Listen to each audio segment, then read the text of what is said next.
指導経典2章36節から40節の御言葉です。 그런즉 이스라엘 온 집은 확실히 알지니 너희가 십자가에 못 박은 이 예수를 하나님이 주와 그리스도가 되게 하셨느니라 하니라. 그들이 말을 듣고 마음에 찔려 베드로와 다른 사도들에게 물어 이르되 형제들아 우리가 어찌할꼬 하거늘 베드로가 이르되 너희가 회개하여 각각 예수 그리스도의 이름으로 세례를 받고 죄 사함을 받으라. 그리하면 성령의 선물을 받으리니 이 약속은 너희와 너희 자녀와 모든 먼데 사람 곧 주 우리 하나님이 얼마든지 부르시는 자들에게 하신 것이라 하고 다같이 또 여러 말로 확정하며 권하여 이르되 너희가 이 패역한 세대에서 구원을 받으라 하니. 아멘. 자, 오늘의 말씀이 불평등한 인생을 어떻게 살아야 될까라는 제목으로 두 번에 걸쳐서 말씀을 함께 나누고 싶습니다. 여러분, 우리가 늘 알지만은 우리가 살고 있는 세상이 평등한 건 아니지요. 공평한 것도 아니지요. 뉘앙스가 조금 다르지만은 그게 그 말입니다. 태어나면서부터 사람이 평등하지 않지요. 어떤 사람은 장애자로도 태어나고 어떤 사람은 백인으로 태어나고 어떤 사람은 흑인으로 태어나고 그 자체가 불공평한 거잖아요. 불평등한 거잖아요. 그거를 어떻게 바꿀 수가 있어요? 못 바꾸는다. 누구도 바꾸지 못한다. 똑같이 학교 들어가는데 누구는 공부를 잘하고 누구는 못해요. 이미 지능의 차이가 나는 건 사실 아니에요. 요새는 또 잘생기고 못생긴 거가 굉장히 인생에 큰 영향을 주잖아요. 세상이 좀 이상하게 돌아가는 것 같아요. 저희가 어릴 때만 하더라도 이게 그렇게 큰 이슈가 안 됐단 말입니다. 근데 요새 영상 세대가 되니까 아주 민감하게 반응하는 것 같아요. 따라하겠습니다. 사회가 미쳤다. 정말입니다. 이거는 성경에서 성경적인 관점에서 보면은 이것은 하나님이 원하는 모습이 아니다. 하나님은 중심을 보신다라고 정확히 말했는데 우리 사람은 절대로 중심은 안 보고 겉모습만 본다. 그렇지만 이것이 우리의 현실이다 하는 거잖아요. 그리고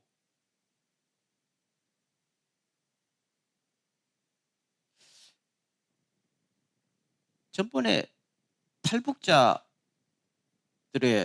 유튜브를 들었는데요. 북한에 살 때는 그렇게 사는 줄 알았대요. 남한에 내려와 보니까 내가 왜 북한에서 태어났던가, 나의 죄가 있다면 북한에서 태어난 것밖에 없다. 눈물 나는 일이지요. 그것도 70년씩. 어떻게 손을 댈 수도 없는 불행과 불공평과 눈물이 거기에 있는 거잖아요. 그러면은 이런 세상이 앞으로 더 심화되고 가속화될 가능성이 충분하다. 지난 세월을 돌이켜보면은 더 나아진 것은 없는 것 같다. 지식도 발전하고 국민소득도 올라갔는데 이런 것은 절대로 변하지 않고 우리를 더 힘들게 하고 있다 하는 것을 볼 때에 그러면 여기서 우리가 할 수 있는 선택이라는 게 뭐가 있을까요?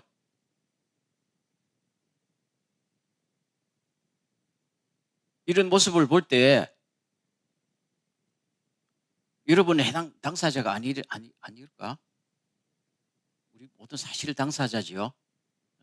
저도 당사자고 여러분 다 당사자잖아요. 그러면 우리가 나도 모르게 딱 드는 생각이 뭐예요? 아무 생각도 안 들어요. 무슨 생각이 들 데가 없어요.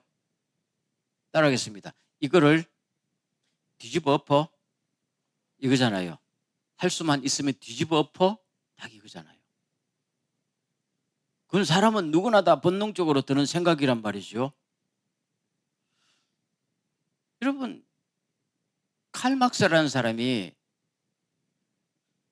이 사람이요, 우리 한국에서는 공산주의의 시조라고 말하지만은 이 사람의 생애를 보면요, 이 사람은 굉장히 자기 인생과 사회에 대해서 엄청난 고민을 한 사람입니다. 한국 사회에서 대단히 와전된 부분이 너무 많아요. 왜요? 옛날 우리는 반공이 우리나라의 국시 아니었어요. 그렇죠? 때문에 공짜만 들어가도 알레르기 반응을 일으켰단 말입니다. 그런데 칼 막스가 공산주의를 장식했다 하니까 사실은 그거하고는 좀 다른 면이 있는데, 이 사람이 산업화된 유럽에서 살면서 보니까 누구는 하루 종일 공장에 가서 일해도 끼니를 때우지 못하고, 누구는 맨날 놀고 먹어도 잘 먹고 잘 살고, 이 사람이 신학교 나온 사람이에요. 성경을 아는 사람이에요. 도대체 왜 이런 세상이 계속되고 있습니까? 하나님은 뭘 하십니까? 아무리 물어도 하나님이 대답을 할까요, 안 할까요? 안 하지요. 그러니까 이 사람이, 머리 좋은 사람이, 그러면은 이걸 뒤집어 엎어야 안 될까? 그렇죠? 다 뒤집어 엎어서 모두가 잘 사는 세상을 만들면 되지 않을까? 수십 년 연구해서 자본론이라는 책을 만든 거 아니에요? 이 사람은 어떤 면에서 철학자요, 사회사상가고 운동가입니다. 그는 그 사람뿐 아니라 그 당시에 많은 사람이 이런 생각을 했던 거거든요. 지금도 서구에는, 여러분, 인류 역사상 가장 많이 팔린 책 중에 하나가 자본론입니다. 참 재미있지 않아요? 여러분 읽어보셨어요? 안 읽지요. 너무 두껍고 너무 어려우니까.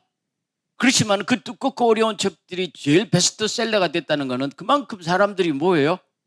관심이 많다는 거예요. 이 불평등과 불공평에 대해서 해법이 없을까? 아니면은 이 반대에 있는 사람들은 어떤 생각할까요? 따라해 볼까요? 나만이라도 성공해야 되지 않을까? 그거잖아요. 그렇죠? 그것과 그것이요. 이 두 가지가 늘 충돌하면서 오는 게 이 지난 인류 역사 아니었어요. 그러면은 물어봅시다. 성경은, 하나님은 이 문제에 대해서 해답을 주실까요?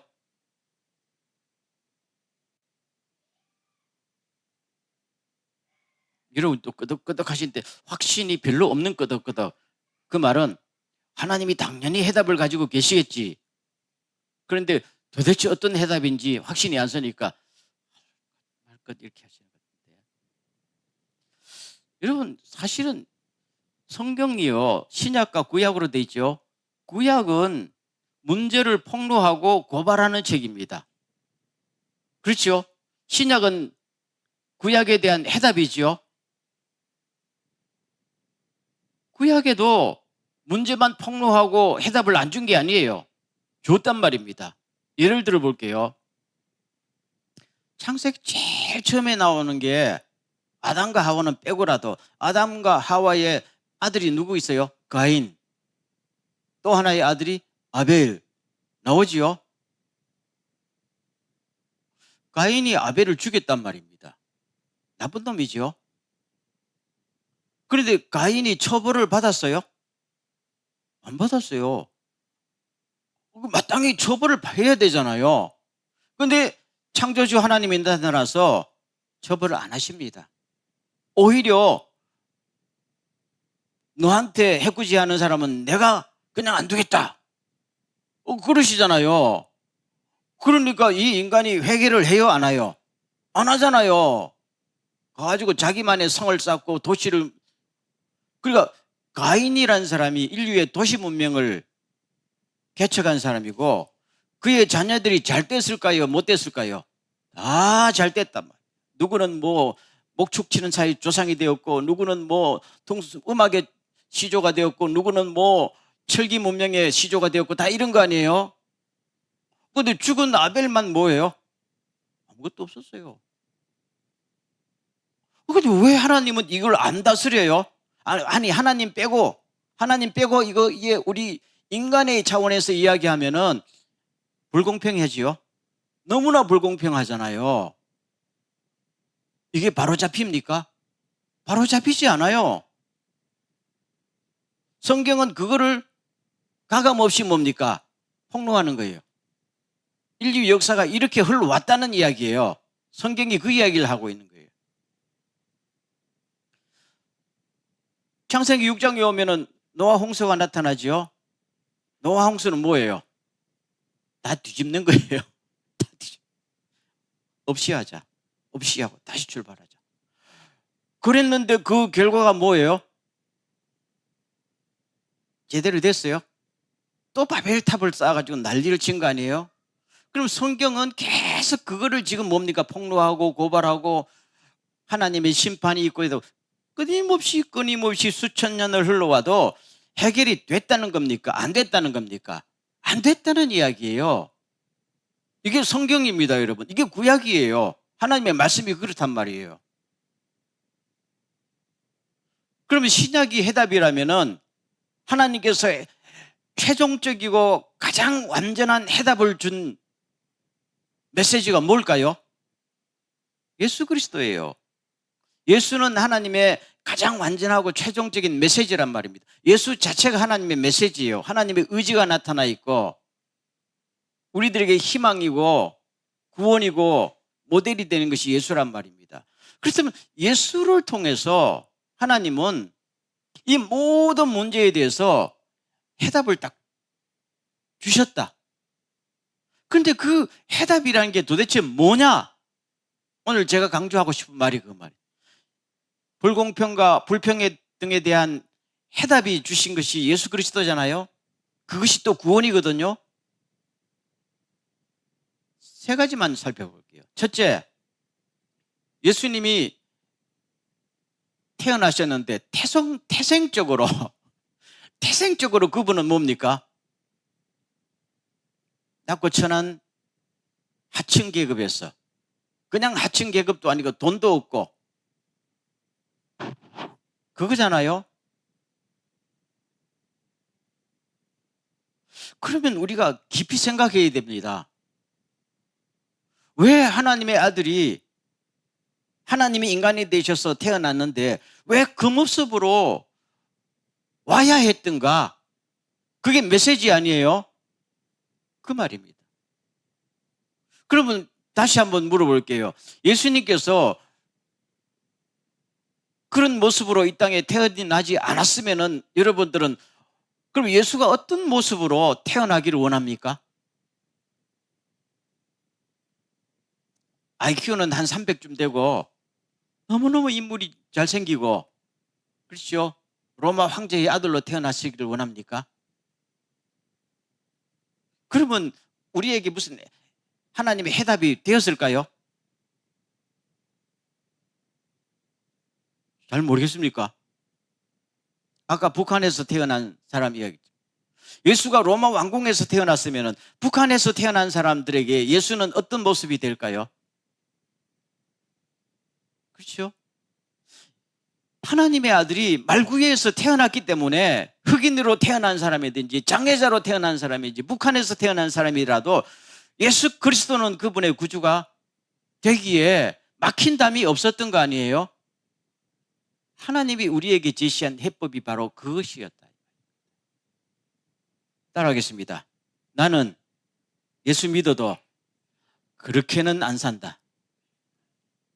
그거잖아요. 오늘 우리 크리스찬들이 그렇죠? 그러니까 예수님은 해법을 제시했는데 그 해법을 가지고 세상에서 하나님의 나라를 이루게 해야 될 우리는 그건 아니다 하니까 하나님의 나라가 이루어지지 않으니까 오늘 또 우리는 뭡니까? 하나님의 나라가 이 땅에 이루어지기를 원합니다. 주기도문만 하고 있는 거잖아요. 주기도문을 얼마나 많이 했겠어요? 지난 2000년 동안 수천만 명의 크리스찬들이 2000년 동안 1년에 몇 번씩 했을 것 같아요. 그래도 하나님의 나라가 다 이루어지지 않는 거지. 왜 그럴까요? 나는 그렇게는 못 산다는 거 아니에요. 그래서 안 이루어지는 거예요. 아주 간단합니다. 간단합니다. 만약에 오늘 우리가 예수처럼 살기를 원한다면은 제 생각에는 우리 시대에 하나님의 나라가 다 이루어질 수가 있다고 저는 봅니다. 여러분들도 그렇게 생각합니까? 안 하니까 안 이루어지는 것이죠. 두 번째, 그러면서도 예수 그리스도는 주변에 있는 유대인들 보면은 목자가 없는 양처럼 그들을 볼 때마다 불쌍히 여겼다. 그거잖아요.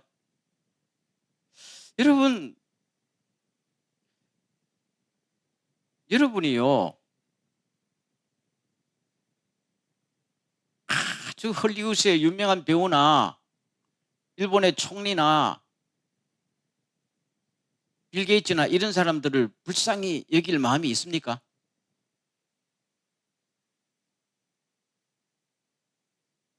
그러니까 하나님의 나라가 안 이루어지는 거예요. 내가 더 불쌍한데 왜 그 인간들이 불쌍하느냐는 거예요. 그렇죠? 근데 예수님은 모르겠어요. 근데 예수님은 로마 황제 보고 불쌍히 여기지는 않으셨던 것 같아요. 그런데 우리가 성경을 읽어보면은 항상 예수님 주변에 불공평하고 불평등을 느낀 사람들이 모여들었죠. 그런데 예수님은 그분들을 불쌍히 여기시고 끌어안았다는 겁니다. 그럼 간단해요. 우리가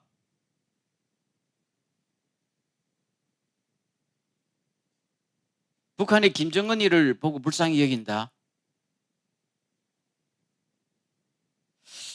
제가 유튜브를 듣다가 어떤 그 미국 목사님이 자기가 성령님의 그 음성을 들어가지고 회개했다 하면서 지금 그걸 전파하러 다니는데, 북한의 김정은이를 불쌍히 여기지 못한 나의 그 잘못을 성령님께서 지적해 줬기 때문에 이거를 딴 사람에게 나눈다. 그걸 두고 내가 좀 뭐가 쇼크를 받았어요. 정말 그렇다면 할 말은 없는데 감정적으로 도저히 따라가지를 못하겠어요. 나 솔직하게 한 인간으로서 그렇죠? 머리로서는 그 인간도 구원받아야 되는 건 맞는데 감정으로 따라가지 못하겠어요. 근데 그 정도까지는 못하더라도 우리 주변에 나보다도 더 힘들고 어려운 사람이 있겠지요? 분명히 있겠지요? 예수님은 집 한 채 없고 통장도 없었는데 예수님보다 불쌍한 사람이 있었다는 거 아니에요? 주님은 적어도 그런 분들은 끌어안았다는 것이죠. 불쌍히 여겼다는 것이죠. 저는 이제까지 살아오면서 보니까 모든 교회 일이고 저 같은 목회고 여러분의 사역도 봉사도요, 마음속에 뭐가 있을 때 시작되는 거예요? 타인에 대한 긍휼이 있을 때 시작하는 겁니다. 그렇게 생각 안 합니까? 프로그램이란 게 중요하지 않아요. 긍휼이 있을 때, 마음속에 불쌍히 여김이 있을 때는 그때는 성령님이 역사하십니다. 믿습니까? 근데 그게 없이 막 열정만 가지고 해도 안 돼요. 항상 마음속에 그 주님의 감동이겠지요. 그 주님의 마음이란 말입니다. 주님은 늘 그 마음을 열어놓고 사셨단 말이에요. 그리고 마지막 한 가지가 있어요. 주님은 항상 옳은 것은 옳다 하고 아닌 것은 아니다라고 하셨다. 입을 다물지 않으셨다. 그렇죠? 그래서 요한복음 2장에 보면은 예루살렘 성전에 가서 그 짐승 파는 사람들, 돈 바꾸는 사람 쫓아낼 때에 이 귀절이 나와요. 하나님의 성전을 사모하는 열심이 자신을 삼킬 것이다 하는 말씀이 생각났다. 요한이 그렇게 적고 있거든요. 비틀어지고 잘못된 이것을 바로잡으려는 이 열정 때문에 자신의 목숨이 그렇죠? 죽었다는 거잖아요. 그렇지만은 주님은 멈추지 않은 이런 삶을 계속 사셨다. 그래서 세 가지 특징이 나타납니다. 주님이 이 땅에 오셨을 때에 늘 아무것도 없는 상태에서 출발하셔서 아무것도 없는 상태로 죽으셨는데, 그분이 두 번째로 모든 주변의 사람들을 불쌍히 여기고 끌어안고 치유하고 회복하셨다. 그렇지만은 이 사회 속에서 침묵하지 않고 바른 것은 바르다로 하고 잘못된 것은 잘못됐다고 잘못을 바로잡으려고 자기의 목숨까지도 늘 거셨던 분이다, 그 말입니다. 그럼 그 결과가 어떻게 됐어요? 예수님의 삶의 결과는 뭡니까? 주님의 그 목적과 주님의 그 모든 그 노력이 이루어졌을까요? 이루어지지 않았잖아요. 십자가에서 뭡니까? 죽었잖아요. 이루어지지 않았어요. 여러분 성경을 정확히 읽어야 돼요. 이루어졌을까요? 안 이루어졌어요.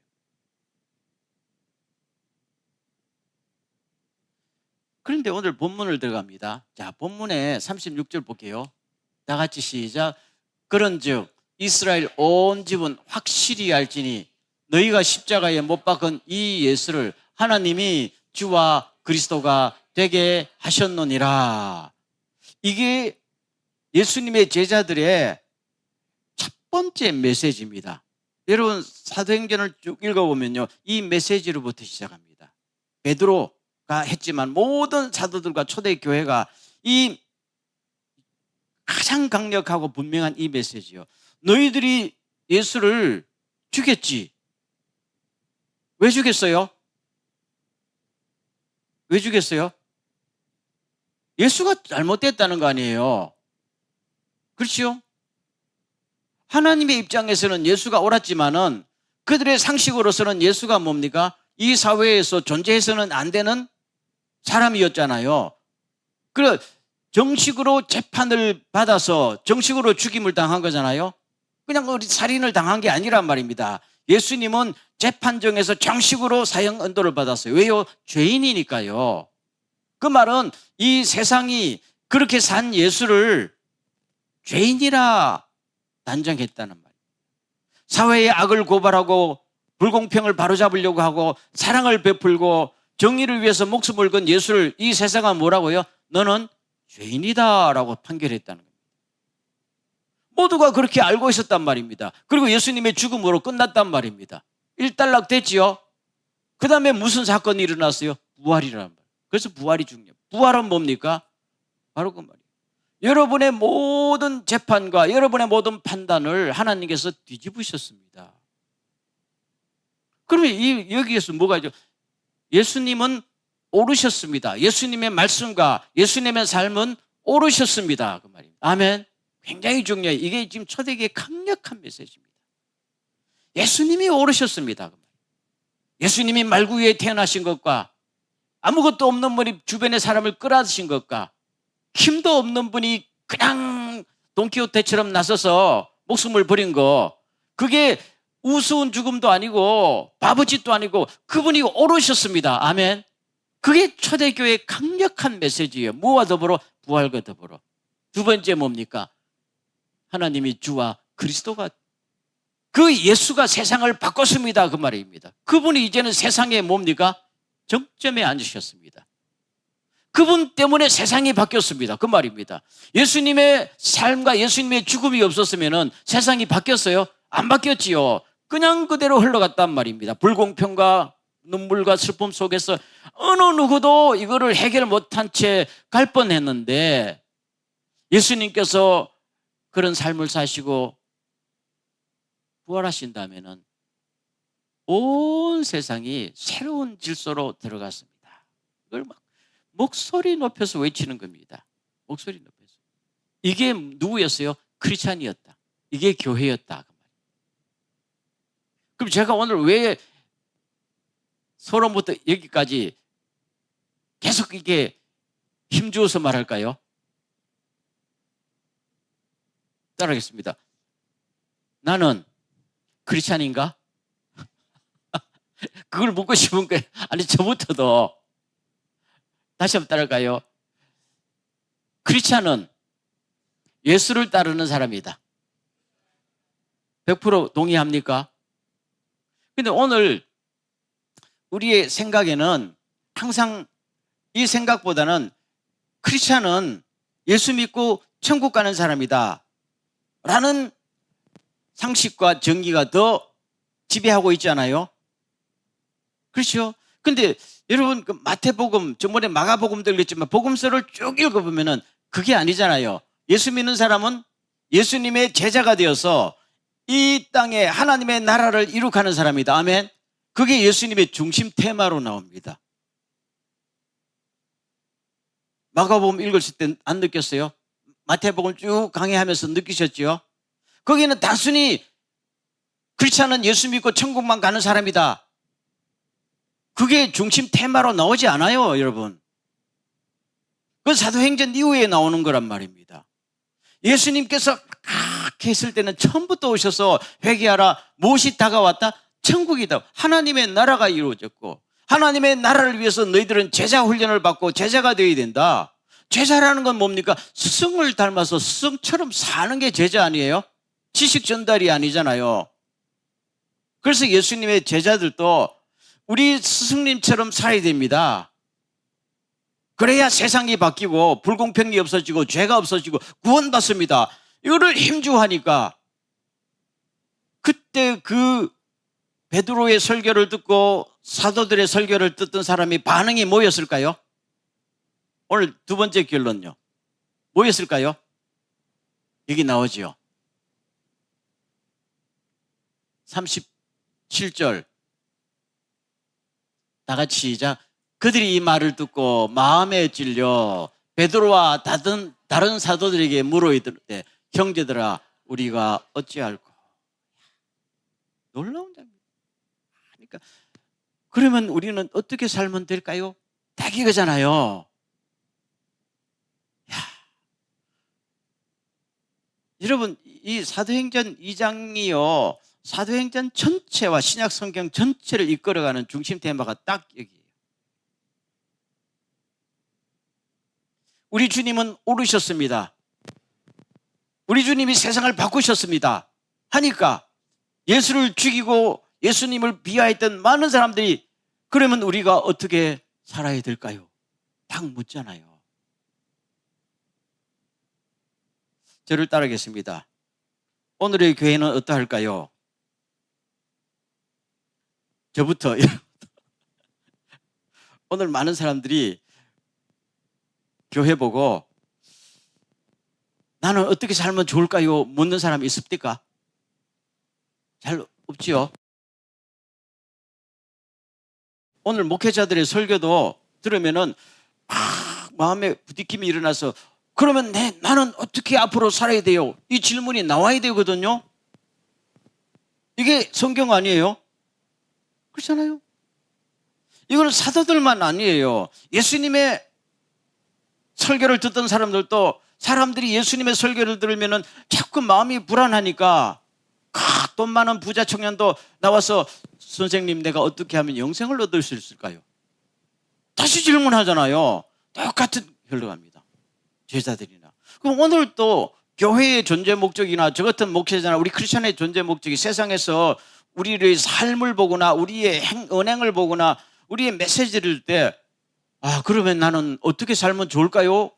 라고 우리들에게 질문을 대하는 이런 피드백이 일어나야 되는데 어느 순간부터인가 이것이 없어졌어. 정말입니다. 없어졌어요. 우리 한국 기독교 역사를 보면요. 처음에 대한민국에 그때 조선에 복음이 처음 들어왔을 때는 이것이 계속 일어났다고 들었어요. 그렇죠? 그때는 그래서 이걸 부흥회 혹은 부흥사기, 부흥이라는 게 뭡니까? 리바이벌이 일어났단 말이에요. 리바이벌이. 그래서 막 어떻게 하면 좋을까요? 어떻게 하면 좋을까요? 그렇죠? 근데 이상하게 1980년대, 90년대, 2000년대로도 보면서 어느 누구도 교회 나와서 어떻게 살면 좋을까요? 라고 질문하는 사람이 뚝 끊어졌어. 그런 걸 느끼지요. 그 순간 교회는 이 사회 속에서 왜 존재해야 되는지 존재 의미를 상실하게 된다.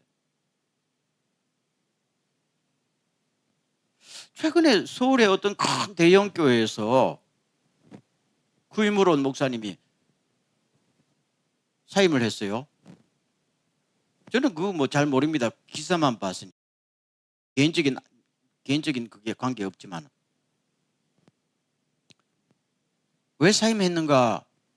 기사는 교회당을 새로 지으려는 무슨 프로젝트? 뭐 이름이 있었는데 잊어버려요.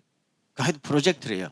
큰 교회당을, 교인이 자꾸 모이니까 더 크게 지으려는 무슨 프로젝트를, 하여튼 교회 신축 프로젝트를 시작하는데 현재 담임 목사님이 리더십이 없다. 그래서 이제 자진 사임이 아니고 사임 당한 거잖아요. 그래서 저는 교회가 미쳤다. 지금이 교회당을 지을 때냐? 제 마음속에 그렇게 많이 모이면은 한 10조각, 20조각으로 내서, 그렇지요? 한 교회 하나가 그냥 사회 속으로 파고 들어가서, 그렇지요? 빛과 소금으로 살면 되는데 물을 바티칸처럼 또 크게 짓고 또 크게 짓고, 교회당 하나 새로 하면 수백억, 수천억씩 들어가는 그 큰 프로젝트를 하는데 그 목사님이 잘은 모르지만은 별로 그 프로젝트를 안 좋아했던 것 같아. 그렇잖아요? 그랬더니 당신은 리더십이 부족합니다. 나가시오. 그거잖아요. 지금 우리 교회의 본질이라는 것은 그게 아니지 않느냐? 그렇죠? 예수님이요. 예수님의 능력이면요. 그분 명색이 하나님의 아들 아니에요?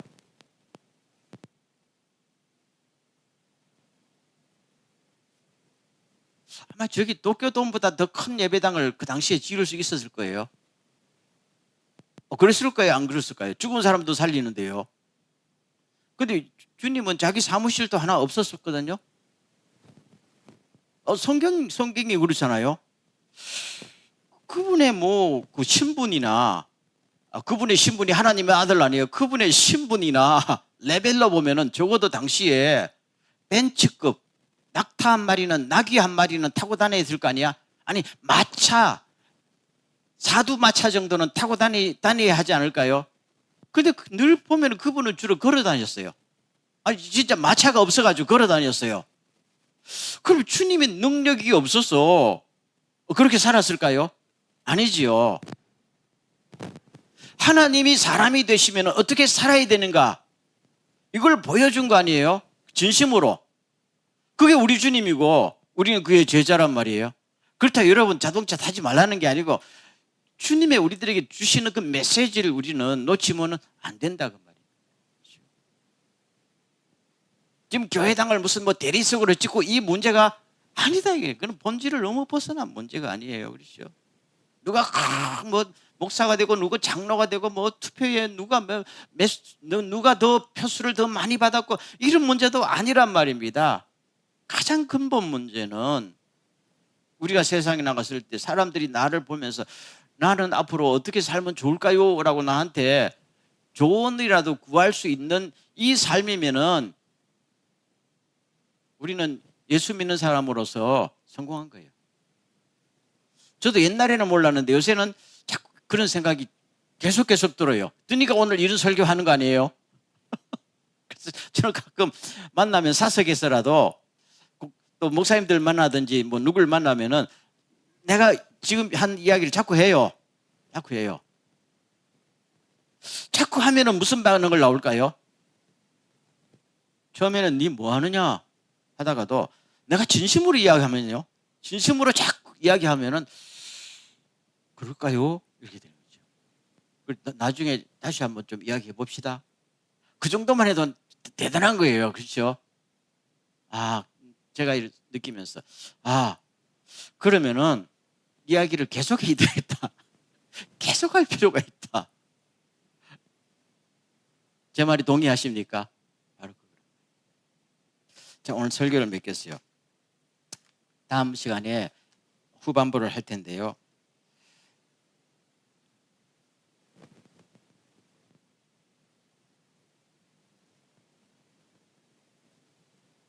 보세요. 39절, 40절 다 같이 시작.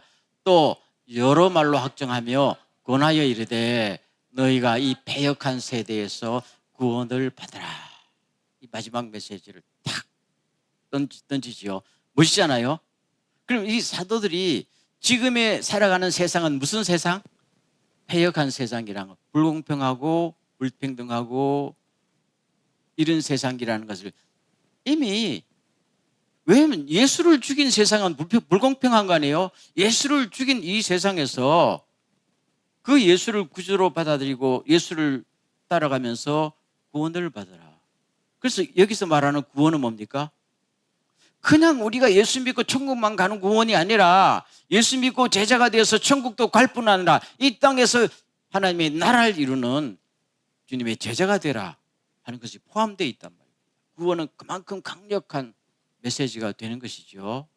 그래서 오늘 우리들도, 저는 앞으로 우리가요, 어떻든 간에 우리가 주님 나라 가는 그날까지 항상 우리가 가는 곳마다 야, 너 성공했어? 이것도 성공하면 좋겠어요. 나는 여러분들이 다 그냥 성공하면 좋겠어요. 진심으로. 나도 마찬가지고. 그건 하나님이 우리들에게 주신 축복을 마다할 이유가 전혀 없다. 열심히 노력하고 열심히 일하세요. 건강관리도 열심히 하고. 그러나 우리들의 가장 근본적인 목적은 목회자든지 일반 성도든지 누구든지 간에 앞으로 마지막 때는 이 구별이 없다. 제가 여러 번 했죠. 이제까지는 교회 오면은 뭐 누구는 목사냐, 누구는 장로냐, 뭐 누구는 위원장이 있었지만요. 다시 AD 1세기 교회로 지금 돌아가게 돼 있어요. 시대가 그런 시대가 됐어요. 그럼 그런 시대가 되면 그 AD 1세기 교회는 아무런 구별이 있었어요, 없었어요? 없었어요. 누가 예수님의 제자냐? 딱 그거예요. 제자는 누구냐? 스승을 본받고 따라가는 사람이 제자다, 그 말입니다. 그러면 오늘날 앞으로 다가올 시대를 보면요, 이미 이 교회 조직이라는 것이 다가오는 젊은 사람들에게는 큰 의미가 있어요, 없어요? 없단 말입니다. 이제까지 예수를 믿어온 사람들 가운데서야 당신 목사요, 당신 장로요, 권사요, 집사요, 그렇죠? 당신 교회는 몇 명이나 모이고 역사는 얼마나 오래됐어요. 이것이 기존의 신자들에게는 의미가 있는지 모르지만은 이 땅에 구원받아야 되고 오늘 우리들이 그들에게 다가가서 나는 어떻게 살아야 돼요? 라는 메시지, 그 질문을 받아야 될 그 사람들에게는 이것이 하등의 의미가 없는 거잖아요. 그렇죠? 그럼 우리는 의미가 없는 것을 붙들지 말고 구시대 유물을 붙들지 말고 앞으로 누가 제자가 되어서 그들에게 다가갈 때마다 나는 어떻게 살면 좋을까요? 그렇죠? 이거는 대학에서도 아니 정치인도 가네모치도 우리들에게 해답을 주는 거 아니잖아요. 이것을 피드백을 할 수 있다면은 진정한 교회고 진정한 크리스찬이다.